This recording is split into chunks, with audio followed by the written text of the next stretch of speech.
That's right. You saw that poster because this is about a dramatic escalation in West Asia that has pushed global tensions to a knife's edge yet again, following a historic and a highly unusual sequence of events in the high seas near the Strait of Hormuz. On the night of Monday, the 8th of June, a U.S. Army AH-64 Apache attack helicopter was conducting a routine patrol operation over the international waters off the coast of Oman.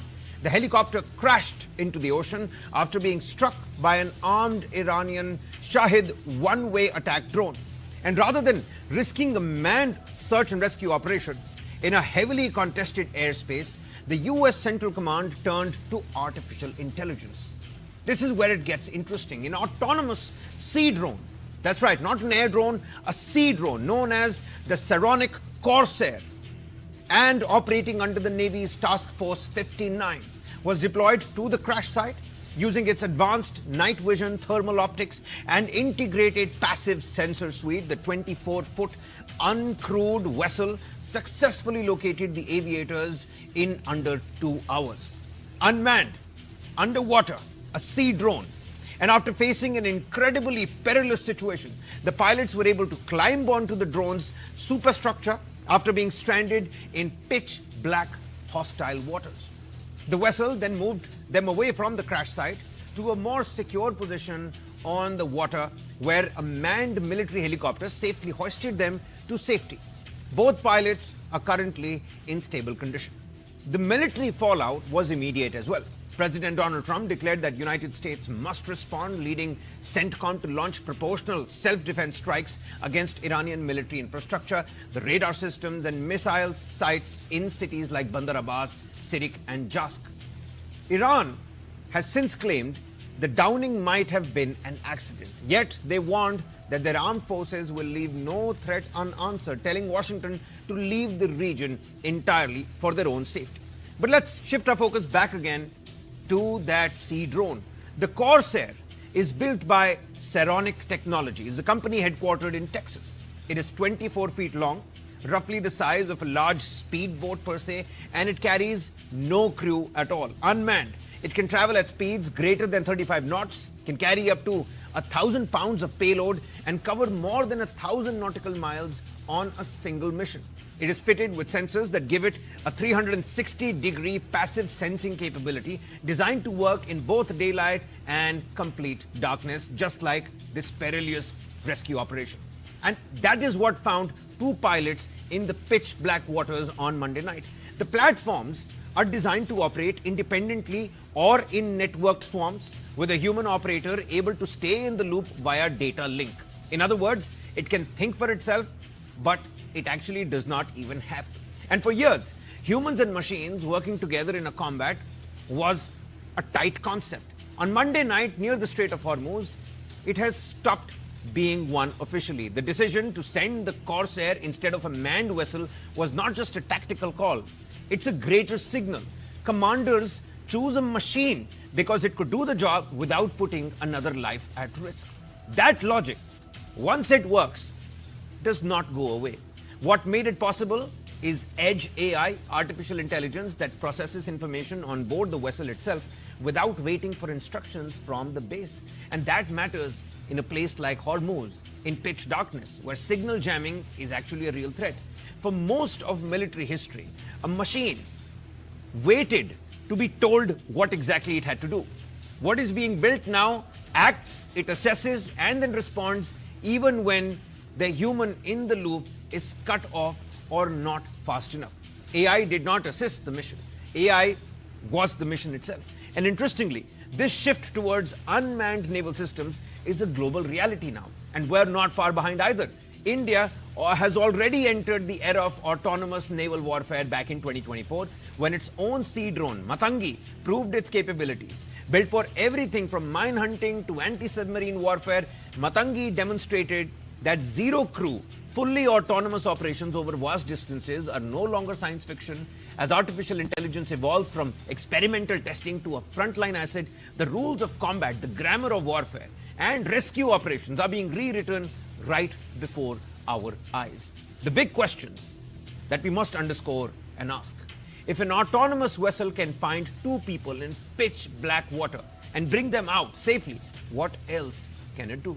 What does it mean for the warfare when the machine making the decision in a crisis has no self-preservation instinct, no fear, and no hesitation at all? With us on the broadcast, Dr. Sanat Kaul, Chairman, International Foundation for Aviation, Aerospace, Drones, and Captain Shyam Kumar, ex-warship captain, naval pilot instructor at the Indian Navy, is going to be with us soon. But you know what, first and foremost, Dr. Kaul, let me get the snowball rolling here. Rescue missions and what this entire sea drone has told us, it's actually a complete game changer. It means that there is no more risking human lives that are going to put themselves out on the front line to save a trapped personnel. This sea drone, what does this entire operation actually tell us? Is it going to now fundamentally change the way militaries will think about rescue operations? Yes, the military, the war has already changed. So whether the military thinks about it or not is dependent upon the particular military. They will be left behind if they don't change. And what we see just now, what you have described, is a combination of drones, which means autonomous bodies, and AI with independent thinking. Now, what's happening in Ukraine and what's happening between Ukraine has now become a producer of high quality drones, and they are exporting it.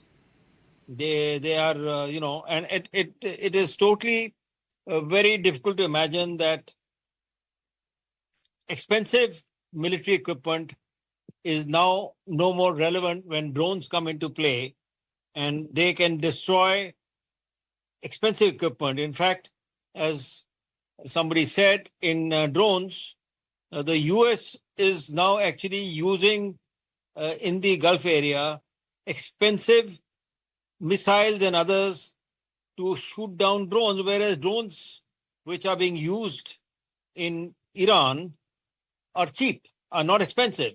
So the cost is totally at variance, from one end to the other. I'm just trying to understand what impressed you the most about this mission, about the technology itself. You see, in the Strait of Hormuz, where there are electronic jammers, there are signal jammers, this speedboat, which is actually a mammoth of a machine, can think for itself in pitch darkness as well.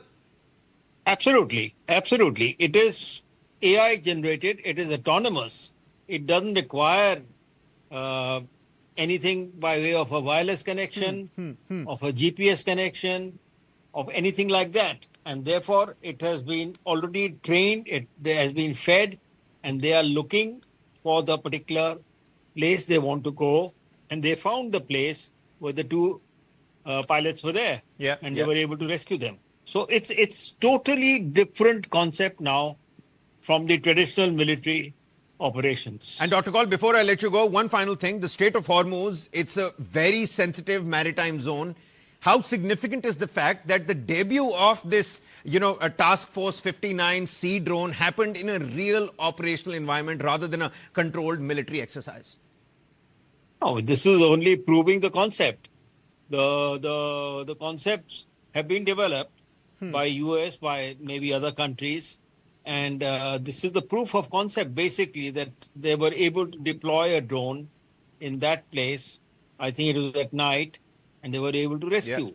Now, this is a totally different concept from what normal rescue would be. So it only proves that the warfare has changed.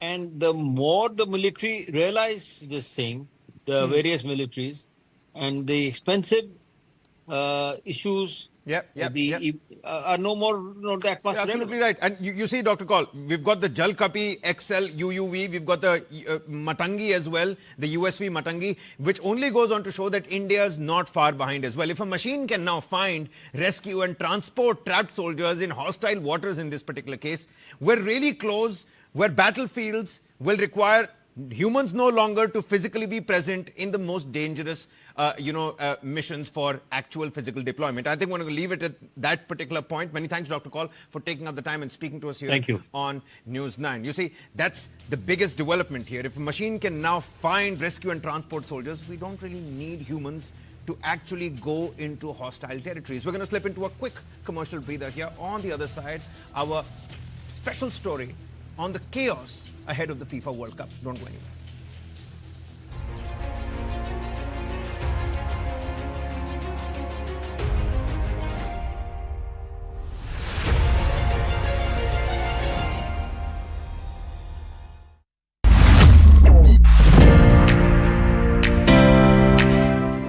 आज भारत दुनिया की fastest growing major economy है। दुनिया की growth में भारत का contribution बहुत जल्द करीब 20% होने जा रहा है। Under the leadership of Prime Minister Narendra Modi, India is moving towards realizing the dream of becoming a developed nation by 2047. India has now overtaken Japan, becoming the world's fourth largest economy. According to the latest GDP's second advanced estimates, a growth rate of 7.6% has been projected for the financial